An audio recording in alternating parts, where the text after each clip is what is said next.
Hey Steelers Nation, and welcome back. Today we're going to be covering the latest mock draft that ESPN released, that is Mel Kiper's and Todd McShay's combo draft of where they think this is going with the best of their brains. One little housekeeping note before I get into today's episode. On the channel, you will find two new playlists. One is essentially all of the arguments that I have about Diontae Johnson. And I know that the city is roughly 50-50 about trading him or not.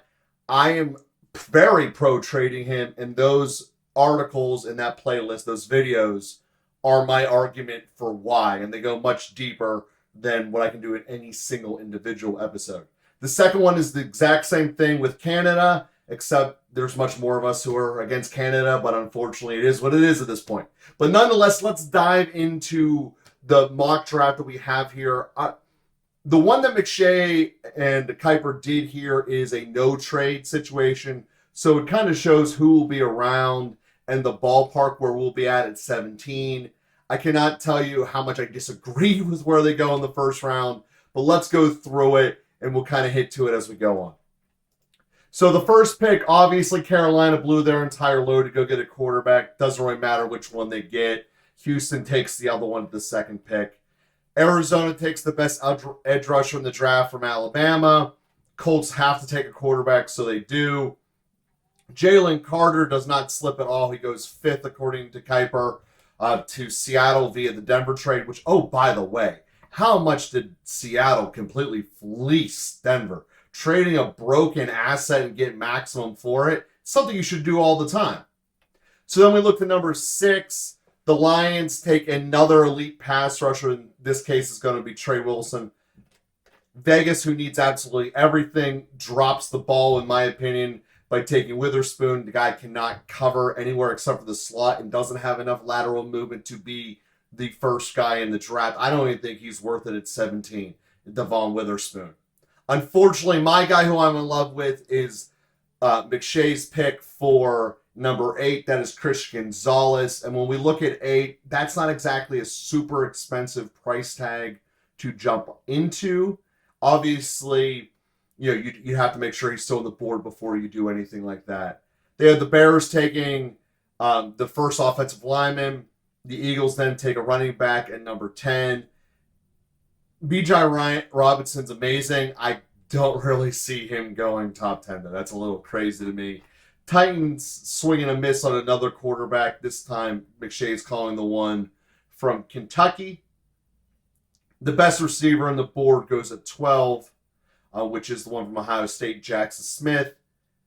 Jets need an offensive lineman. They take Jones, who really is the one that, if the Steelers are going to take an offensive lineman, that would be the one you want. Jones from Georgia. They also have the Patriots taking an offensive lineman from Ohio State. First tight end goes off the board in Kincaid to the Packers. The Redskins take another tackle. You see like 6 tackles go right there.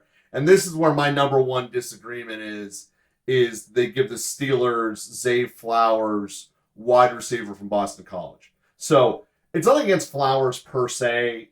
This is one of the things that happen when you do a mock draft. You kind of know he's a valuable player. He's probably not slipping past 15, so we have to use him up. To be honest, I see Zay Flowers much more likely as a Packer, given this scenario that's outlaid here. But there is not a scenario where the Steelers are going to use their first-round pick on a wide receiver if Diontae Johnson's not traded.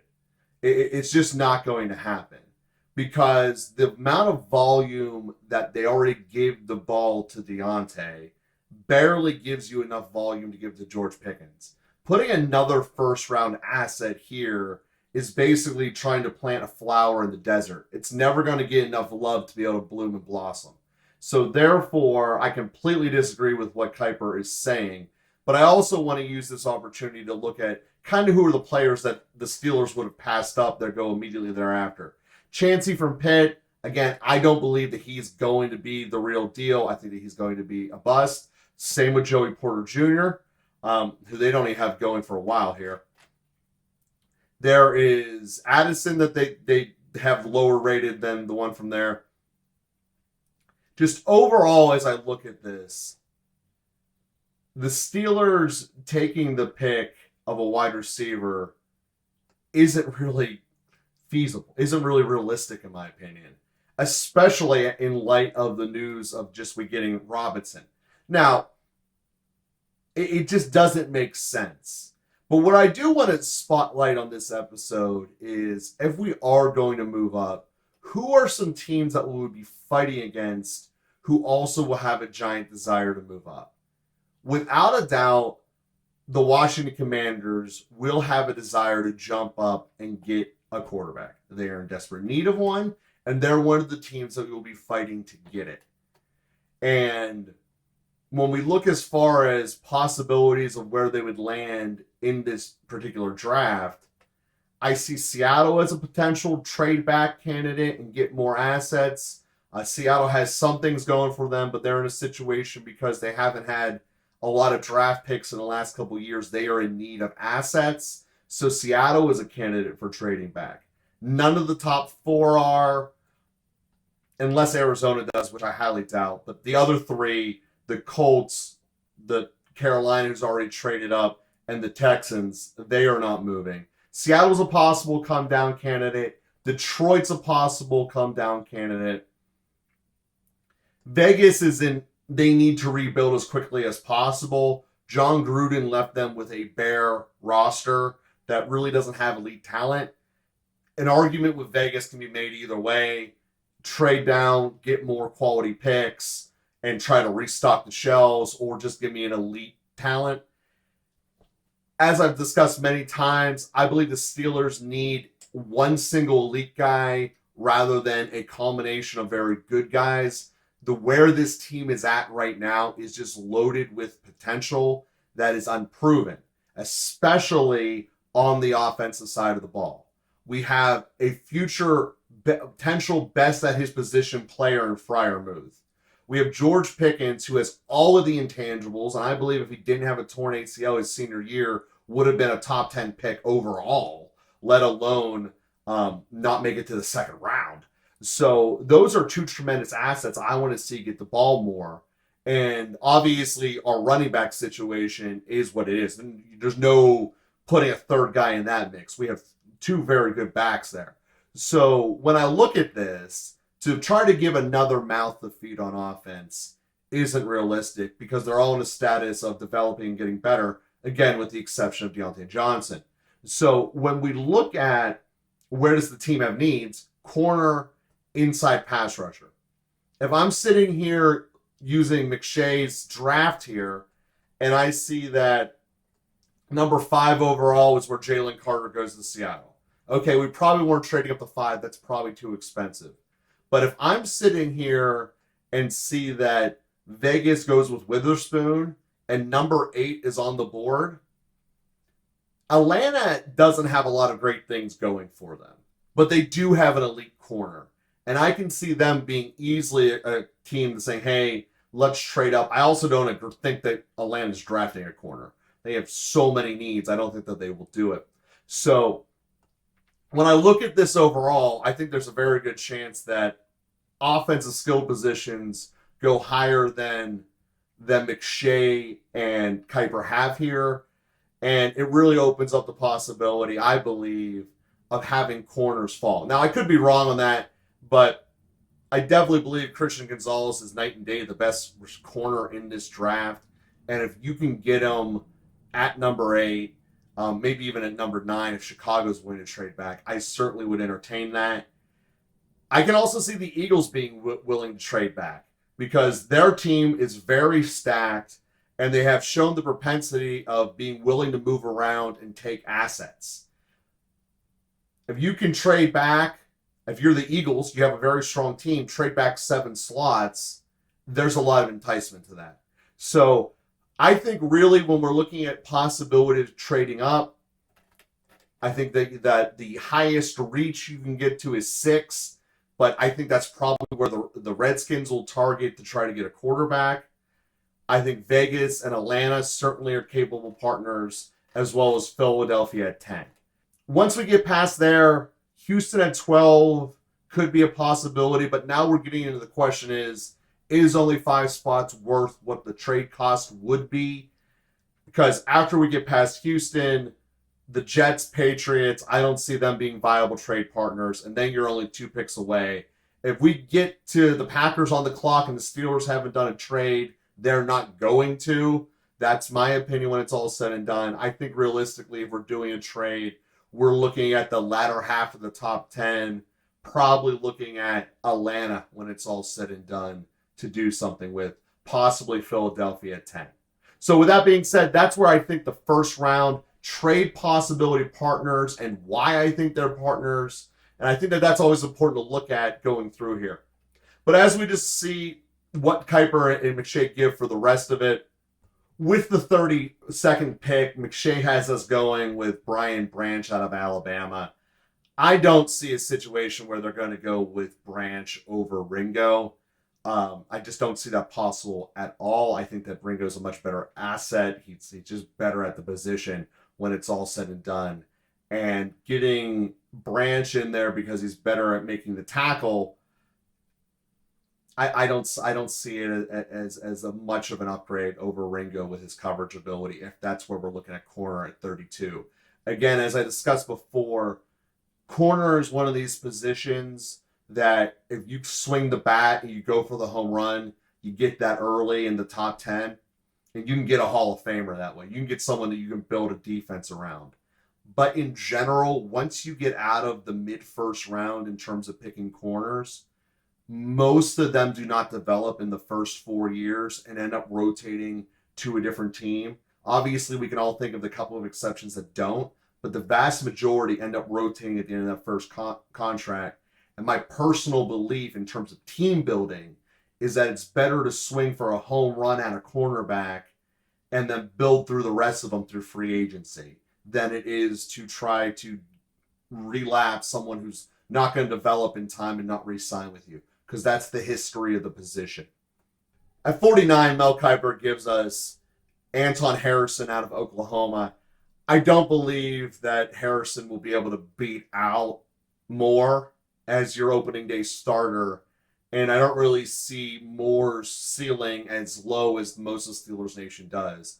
I believe the best thing for the Steelers is to have Moore as your starting left tackle at week 1, and you use all 3 of your picks either to trade up and get a Gonzalez or on defense. And with that being said, the direction I would like them to go at 49 is going to be Sanders, the middle linebacker from Arkansas. That guy is a guy you can build your team around. And if you give me the combination of Gonzalez and Sanders, you really got something that you can build around and have some great middle of the field, outside of the field, and really be set.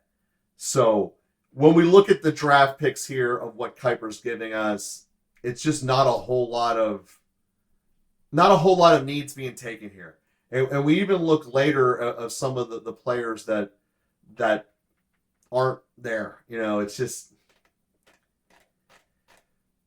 I disagree strongly with their belief of what's going to be going on with the Steelers, as you guys obviously have gotten. So, with the 3rd round pick, they give us the consolation play of Henley, inside linebacker from Washington State. Again, obviously they recognize the need at middle linebacker. I believe that using the pick at 49, much more valuable to get Sanders than to get another middle linebacker who's probably not going to be able to stick. Sanders is one of the very few, because he has the mind of the position, that actually has a pro track of developing within the first 4 years. At the middle linebacker position overall, the league is torn in general. There's a big push to draft super athletic guys, but in general, their athleticism holds them back because they're trying to make too many plays on the run and they get bit in the play action, and then they become exposed in coverage. And that's why you see a lot of people in the lines that we had with Bush, with Patrick Queen, again, both first-round picks that just don't pan out. The reality is that if you want to get a linebacker, you need to make sure he's a strong and heady guy, more so than the athleticism. And the Steelers even showed that last year. You make an argument, even coming off the injury, Bush and Jack were both miles ahead in terms of athleticism over Spillane. But Spillane got more snaps than both of them because Spillane was always in position. And the Steelers show that. So overall, when I look at the latest mock draft from McShay and from Kiper here, I do not think that the direction that they have is in line with what the Steelers are showing us. The Steelers have basically shown that they're okay with their offensive line. Tomlin even said that as far back as the Senior Bowl, really before lying season begins.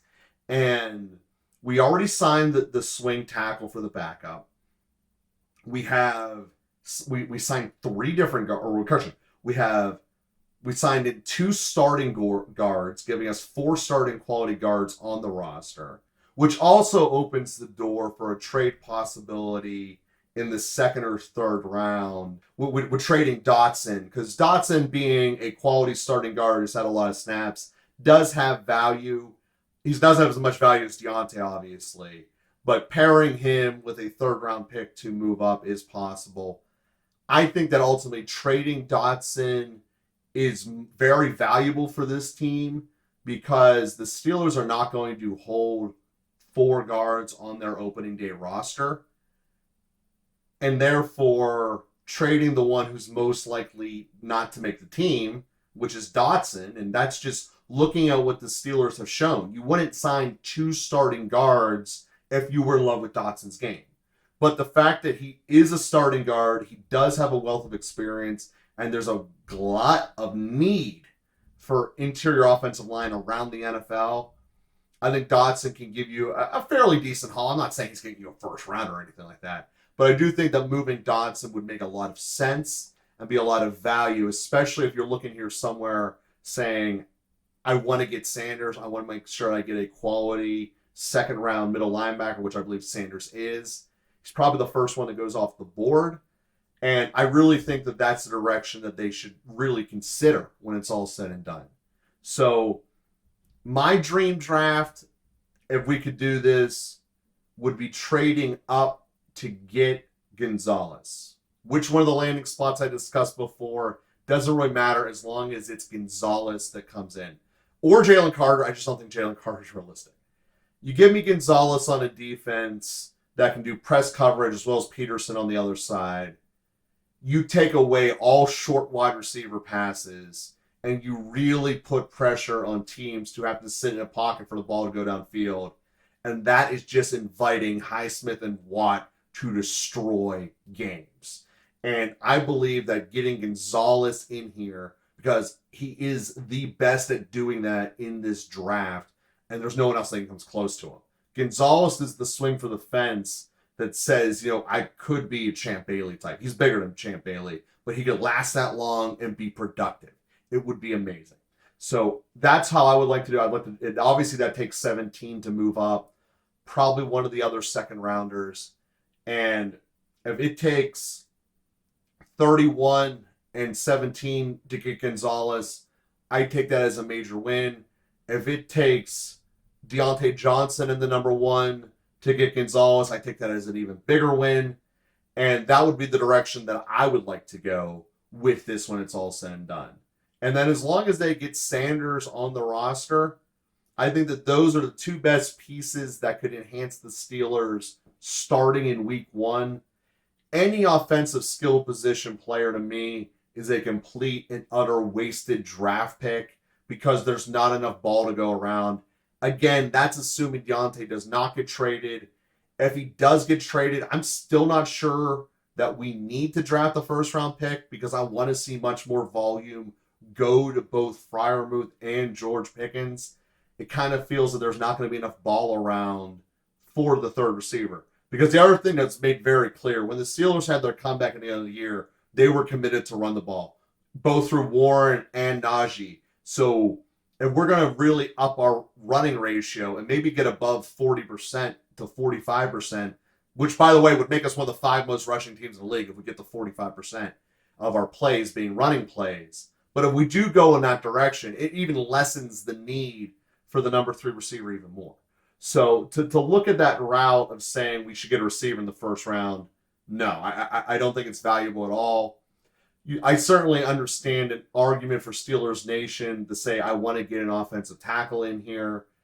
But most of this is Dan Moore's rookie year was not awesome. Last year, it was much, much better. But people look and go, 7 sacks both years. 7 sacks both years. How can you say it got better? Because he played like 4 times the amount of snaps. And to not put up that same sack rate is great. Yes, he has a lot of pre-snap mental penalties. No fighting there. But when we look at his game overall, it was a vast improvement from year 1 to year 2. Exactly what Tomlin looks for. Exactly what he preaches. Which is why I don't think that they're going to use a high asset to replace a guy who did what Tomlin wanted. Especially when we look at this team. No slot corner. The outside corner can be dramatically improved. Because while Wallace is good, he's not a world beater like Gonzalez could be. I do think Wallace would beat out whoever we draft at 49, though. And there's a good chance he'd beat out, even if we drafted Ringo at 32, I think he'd beat him out. So when I look at this all said and done, there's a lot of names at the cornerback position this year. There is one shining A+ and a ton of overrated B+ that people think are A's, like Witherspoon. And the reality is that unless you bring home Gonzalez, you're better off attacking the middle of your field defense and making that better. And I would say if we stay pat at 17, Breesy, if he's healthy, if not at 30, if you don't have accurate information, I'm fine with him at 32. There's a lot of talented guys, like I said, I've discussed the Steelers Nation have brought up that I would look for. But when I look at what Mel Kiper is saying here, I think he has completely and utterly missed the mark on the Pittsburgh Steelers.